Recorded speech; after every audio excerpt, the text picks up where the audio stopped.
Educational reform is upon us in Arizona, and the main vehicle for it is the Common Core curriculum. I want to emphasize that this is such a significant shift and focus in our education system that we all need to understand that this is an immediate project, but it's also a 5-year project and it's a 10-year project. Tonight, we explain Common Core and how it is affecting the state's 1 million plus students, their teachers, and all of us. It's Arizona Week. Production of Arizona Week is made possible in parts by a grant from the Stonewall Foundation and by the members of Arizona Public Media. Thank you for your continued support.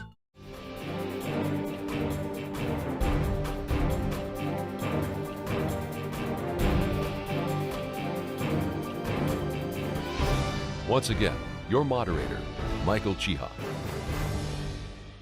If your third grader is telling you school is harder this year, here's why. Arizona is one of 47 states implementing new approaches to teaching and learning that have more rigor intended to improve results and keep us competitive globally. We spoke with several educational experts to learn what it's about.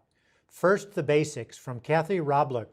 She's Associate Superintendent of Public Instruction at the Arizona Department of Education, where she's overseeing the statewide rollout of Common Core.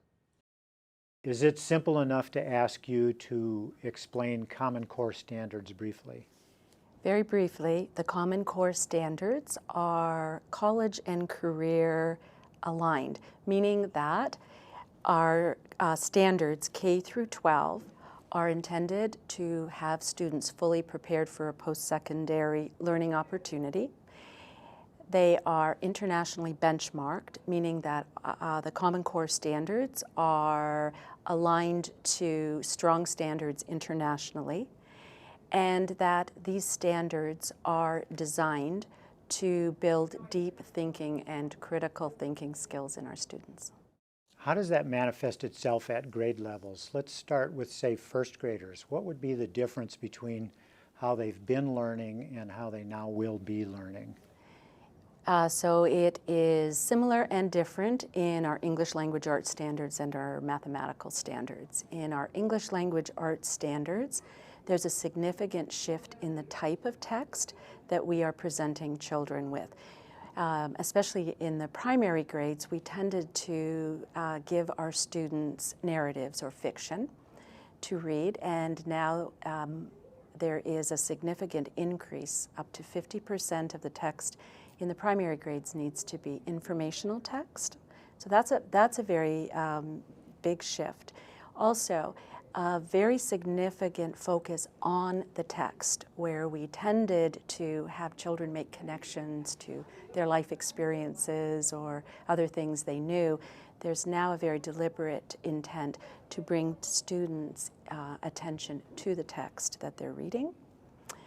In mathematics, there is a significant focus, even down in the primary grades, in having students have such a deep understanding, let's say, of addition, that they are able to not only explain what they're doing, but shift where the n point is. So for instance, instead of 2 plus 2 or 2 plus 3 equals 5, first graders will need to determine 2 plus what equals 5, or what plus 3 equals 5. That's algebra. Exactly. That early in the school process. Yes, yes. And the intent of that is to ensure that our students have a deep understanding of place value and of addition and subtraction, multiplication and division. So then, building on that, what happens in 5th, 6th, 7th, 8th grades? What are the expectations there? How are those changing? So a simple example would be, again, multiplication and division and the solutions, to encourage students to think of multiple ways to solve, let's say, a double-digit multiplication question, whereas in school you or I probably experienced instruction where there was one way to do it, and that's where you got points for it on the weekend test. This time in Common Core, students are expected to learn multiple ways of providing a solution, to listen to their peers and how they solved it, to ask questions, to critique, and also to extend their own learning. So again, deep time spent on the process. And then finally in high school, the home stretch before they get to career or college, what kind of changes will we see there at that very critical time in the educational process? Again, very intentional move to take the process that they have been learning to apply it to real-world application, and then what we refer to as integrated learning or project-based learning. So taking the mathematical concepts that they should have a strong foundation in and determining themselves where they need to use those particular math skills to, let's say, in a robotics class, or to be solving, as I said, real-world problems. The assessment aspect of this is entirely different than what we've seen in public education as well, especially here in Arizona. The Ames test will go away soon, if not very soon, and be replaced with another kind of assessment. Would you talk about that a little bit? In the spring of 2015, Arizona students from grades 3 through grade 11 will be experiencing our new state assessment, which will reflect the Common Core standards. Previously, our Ames assessment was a multiple choice test, and when you present students with a multiple choice test, you bring learning down to very finite indicators. The assessment with our new standards will reflect the need for students to have developed deep critical thinking skills. So for instance, our reading assessment will, in the upper grades, present students with up to 3 reading passages that will be different and diverse. Students will be expected to read and comprehend all 3 passages, to analyze and evaluate, critique, and to then have a written response that indicates their clear and deep comprehension of the message in all 3 passages. The answer to this may be obvious from what you've already said, but with the Ames test, the criticism was that teachers taught to the test and students learned to the test. How does that shift in the new assessment? The new assessment will be really requiring students to demonstrate mastery on integrated thinking. So to be able to accomplish that, teachers will need to be making sure that students are immersed in lots of opportunities to think deeply, to listen to diverse thinking, to value evidence, to be able to comprehend and critique, and then be able to articulate their own understanding. More from Hrabluk in a minute, including her advice to parents whose children are experiencing the Common Core changes in their classrooms. First, to give you a brief idea of how detailed this reform is, here's a look at the teacher training manual just for the English language standards. The inside is filled with guidelines, explanations, and charts, which when applied are intended to bring about the shift that educational reformers are talking about. There's another one like this for mathematics. Now, back to my interview with Kathryn Hrabluk. How do you see the Common Core standards rolling out statewide? How is that process going?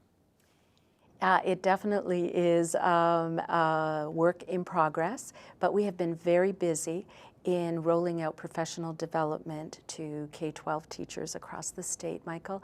We have divided our professional development into 3 phases. So phase 1, professional development, is all about deconstructing the standards, which is basically information for grade level teachers on what the new standards are requiring of them and their students. Phase 2 training is about best and effective instructional practice in English language arts and mathematics.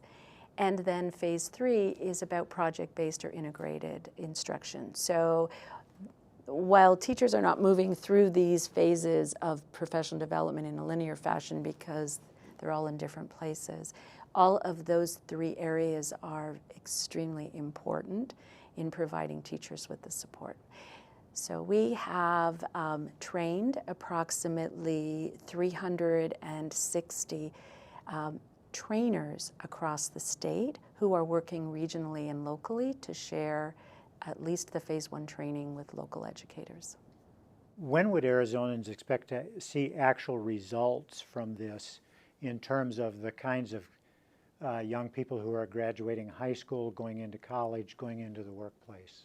That's a great question because and I'll give you a tiered answer. Our first indication of where we are in this process of reform will be after the spring of 2015. So that's the first time our students will respond to a very different type of assessment. But I want to emphasize that this is such a significant shift and focus in our education system that we all need to understand that this is an immediate project, but it's also a 5-year project and it's a 10-year project. The Common Core standards are bringing a very important and, as I said, significant shift in our focus, but we're going to continue to learn how to do this better. And so as we are implementing, teachers and principals, superintendents, and certainly experts at the department will continue to refine how we implement these standards. So I am fully confident that the results will continue to improve as we move forward. The cynics might say that this is a one-size-fits-all solution. How does it account for the student who can't learn as quickly, who may be having issues unrelated to the classroom, etc.? How does that get accounted for in the process? And I appreciate that question because it's important to clarify that standards, even the new Common Core standards, truly only identify the what. This is what teachers need to teach and students need to learn. But what's critically important if we're going to be effective are the additional wraparound services that are provided. The Common Core standards, as I mentioned earlier, are designed to ensure that all of our students will graduate high school fully prepared for post-secondary. And truthfully right now, about 40% of our high school graduates must take remedial coursework post-secondary. And so we're looking to alleviate that. Now, the other reason why these standards are so important is the business world is telling us there simply are going to be very few to no jobs available to students who have only a high school diploma or less.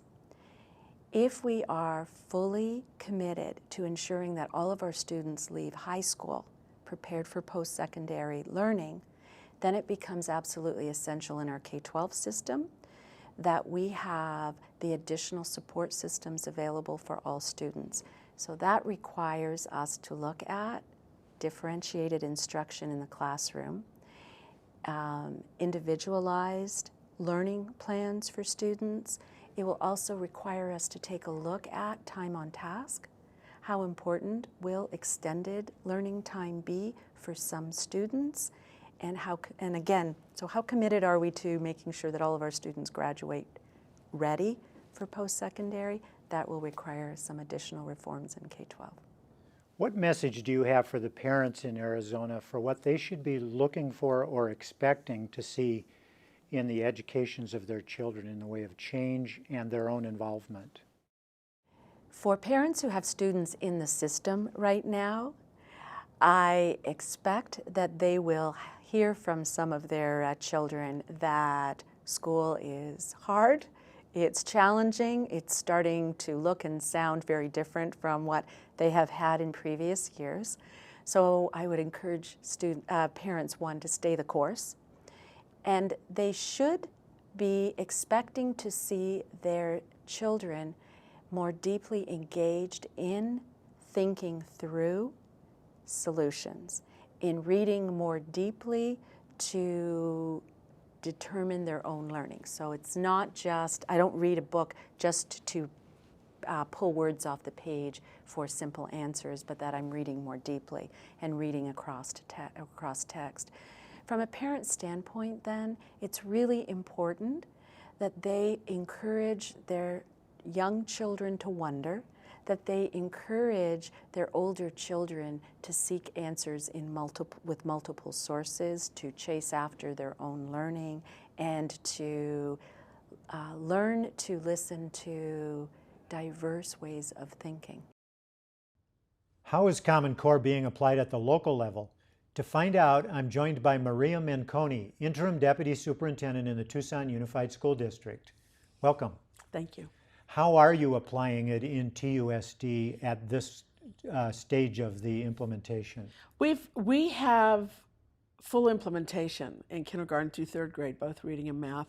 We have fourth through eighth grade teachers who have done a lot of what I call the exploratory work of reading the standards and trying to determine how they work for them. High school is probably facing the largest challenge, and I can talk more about that if you like. But we've been fairly aggressive. We started our implementation in 2010, knowing that we probably had a long way to go before we would be ready. So you've had a lot of time to prep, almost 3 years now. Yes. Working on it since the State Board of Education adopted the Yes. Common Core standards. Yes. What kinds of bright spots are you seeing in regard to that? I see a lot of teachers who are excited to see the change in the standards because the standards encourage so much more activity with students, and it really encourages students to be in charge of their learning and to speak well and read well and write well. And so I see a lot of really good teachers who say, this is far preferable to what we were doing before, objective by objective by objective. So that's exciting. And you mentioned that the major challenges you expect to encounter when you get this to the high school level, but what other issues are coming to the fore already about this? I think there are two things, and one of them is sounds a bit like a broken record, and that's the issue of time. Our elementary teachers teach all content areas. They have two comprehensive new sets of standards that they're really working hard to understand, and yet they're teaching all day, so they run out of time. That's a challenge that we've in education, I can tell you for 40 years, we've faced the same challenge. And so I'm not sure quite how we fix that, but we're always looking for how do we give teachers more time to do that better. The other challenge is, I believe, is really for our parents and community. I see that their classrooms will look somewhat different. And since we've all, for the most part, gone through school, we tend to want to see what we knew. And it's not necessarily going to look the same. Technology's already changed classrooms in many ways.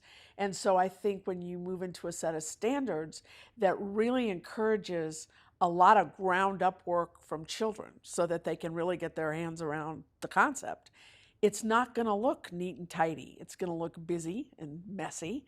And that's all good, but if you're not used to seeing it, it's a different thing for parents. And we had a parent that, several of them actually, of kindergarten students contact us this year and say, there must be a mistake.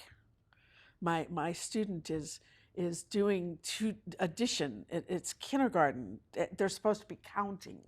And our response has been, that's part of the change in rigor. Now, it also costs money to install this system, and there's still debate going on at the state level about what kind of funding should be coming forth for this. Yeah. What has TUSD gotten so far for implementing the trainings that are needed? We really, we have one small piece of what's called the Race to the Top state dollars that's really helping us in the science area. So those are some additional dollars that just came in this year, actually. Prior to that, we've depended heavily on what we call our entitlements, Title I and Title II, to supplement the training. What we're wrestling with, and I'm sure the state of Arizona is wrestling with, is the materials. What should those materials be? And should they actually be paper pencil materials, or are we much wiser to move technologically? Usually the answer is we're much wiser to move technologically, but that opens the whole set of questions about do you have what you need? Do you have the equipment you need? Do you have the bandwidth that you need? Do you have, all the technology questions that happen? So all of which costs money. All of them, and money that's not available. Our state funding for the last few years really has been minimal in the area of capital, which is where technology comes from, and so for us, it's a challenge, but we're feeling that the very best thing we could do is merge how students use technology and Common Core and try to work at it that way. Anyone who's familiar with Vail Unified School District knows that they have some components that they do that very well with. And I think many of us are thinking along those lines, because you can't keep up with paper. It's impossible to do. About a half minute remaining in our conversation. In that time, any estimate on what those costs are going to be for TUSD? We did some estimates for the state, and we estimate that just preparing for the assessments for us, for example, the new assessments, is going to be about $1.2 million a year. We estimated that in technology, depending on how much was available in E-rate, we might be between $500,000 and $750,000 a year. And as far as we know, none of those dollars have yet been allocated. Dr. Maria Menconi, Interim Deputy Superintendent for TUSD, thanks for speaking with me. You bet. And now down to where the action is, the schools and the classrooms. Here are Sunnyside Unified School District's Pam Betten and Maggie Hackett. Welcome to you both. Ms. Betten, you are in charge of seeing that the training gets rolled out to teachers throughout the district. How's that going so far? It's been a challenge. We began with kindergarten, first grade teachers, have moved it up through second, and are, after Ames is over fourth quarter, getting ready to really go full scale, all the way from third through 10th for the next year. But we've done beginning work. Everybody has foundational work in Common Core and in Park, and we're ready to move to the instructional side. And Ms. Hackett, you're overseeing the training for a group of about 24 teachers at Los Niños Elementary School. What kinds of experiences are you and they having as you roll this out? We meet weekly as a grade level to talk about concerns or questions that they have for the curriculum. And then through the class observations that I do, we're able to talk about things that they're seeing, questions that they have, misinterpretations or successes with the kids. Tell me one of the successes that you've heard. Just the ability that the kids have to explain their thinking. That has been a huge aha and kind of like a buy-in for the teachers, because their first instinct is, oh no, this is too hard, the kids can't do that. And then when the kids are able to really eloquently kind of explain their thinking, that kind of sells the teachers to the idea, and then they want to see what else that they can do. Is that something that people are experiencing, Ms. Betten? Are the kids ahead of the teachers in this regard? I would say in many ways, yes. Kids typically are better risk takers than we are as adults, and in particular with young children, because the implementation rollout began in kinder, first and second. They don't come to the work with those preconceived notions that we do as teachers that have been held in different standards and a different way of doing work. So I think it's a great aha moment for the teachers to see, really giving their kids a chance to see what they really know and what they're able to do. And what problems are you experiencing, or what issues are coming to the fore that still need to be dealt with as you roll this out? You know, as the Park assessment gets ready to replace Ames, and Park is a work in progress as well, and is bringing teachers and educators along with it. So we don't know what that end goal or that end assessment really looks like yet. So there are those challenges that go with developing the curriculum and understanding what's involved. But I think the biggest challenge for educators at all levels, whether it's superintendents, principals, teachers, is really having a foot in both worlds with the current accountability systems. We are working to teach and implement a new, very rich, full set of Common Core state standards, but our accountability is being held to Ames, which is 2008 or before standards, which are very, very different. So that's teachers' biggest struggle, is really having that foot in both worlds. Ms. Hackett, how do you see teachers dealing with that? Are you talking about that with teachers a lot? We are. They are just really wanting to implement Common Core with the fidelity and just trusting the process, that with the understanding that the kids are showing with Common Core, Ames will take care of itself. And how are you and other teachers dealing with the application of the standards on a classroom by classroom basis? Is there real buy-in going on there among teachers? There is, and they're finding that they're relying on each other a lot as far as clarifying understandings that the standards are outlining and suggestions for teaching. So, and there's a desire for the teachers to better understand the content that they're teaching, because it's requiring a higher level of knowledge on their part.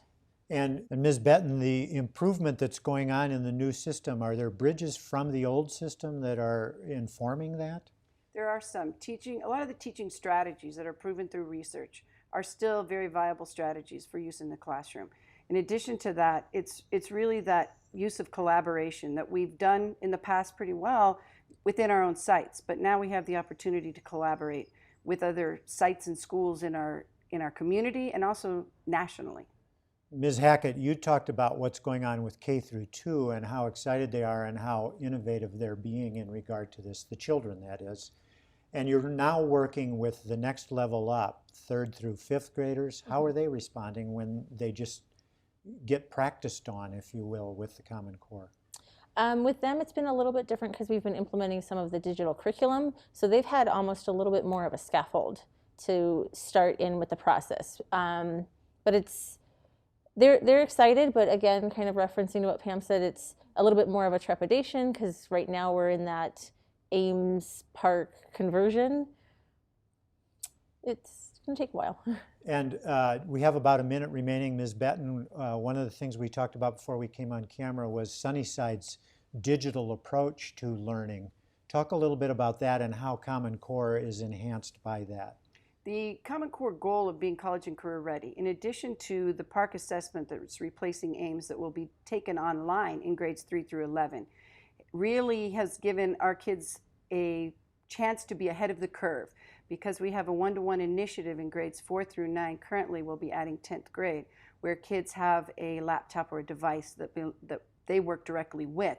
So they have the opportunity to learn in that digital world in addition to being able to take an assessment there. Pam Betten and Maggie Hackett from Sunnyside Unified School District, thanks for speaking with me. Thank you. There's more about Common Core on our website, azweek.com, including an interview with Governor Jan Brewer's Education Policy Advisor and links to state and school district websites with all the details. Thanks for watching Arizona Week. I'm Michael Chihak.